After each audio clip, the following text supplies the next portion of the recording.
நாம் தமிழர் கட்சி மாநாடு நிறைவு பெற்றவுடன் தொண்டர்கள் செய்த செயலை பாருங்கள் என்ற தலைப்பில் இந்த காணொளியை காண்கிறோம். நேற்றைய தினம் நாம் தமிழர் கட்சி மாநாடு திருச்சியில் நடைபெற்றது. மாநாடு முடிந்தவுடன் தொண்டர்கள் செய்த செயலை பாருங்கள்.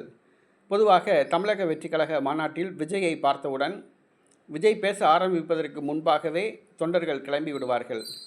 மேலும் கிளம்பி செல்லும் பொழுது தொண்டர்கள் அந்த தண்ணீர் பாட்டில் இவற்றையெல்லாம் தலையில் தூக்கி கொண்டு சென்று விடுவார்கள். அதேபோன்று மற்ற கட்சிகள் மாநாட்டில் தலைவர்கள் பேசி கொண்டிருக்கும் பொழுது தொண்டர்கள் சீட்டு விளையாடுவார்கள். மாநாடு முடிந்தவுடன் சேர்களை அடித்து நொறுக்கி விட்டு செல்வார்கள். மேலும் கொடி கட்டியிருக்கும் இரும்பு கம்பிகளை தங்களுடைய வாகனத்தில் ஏற்றி கொண்டு சென்று விடுவார்கள்.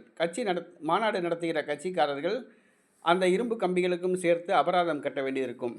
ஆனால் இங்கே மாநாடு நிறைவு பெற்றவுடன் நாம் தமிழர் கட்சி தொண்டர்கள் செந்தமிழன் சீமான் அவர்கள் பேசி முடித்தவுடன் மாநாடு நிறைவு பெற்றவுடன் அடக்க ஒடுக்கமாக வரிசையாக அணிவகுத்து சென்றார்கள். மௌனமாக அணிவகுத்து சென்றார்கள். எந்தவித அலப்பறையும் செய்யவில்லை. இது காண்போரை நெகிழ வைத்தது.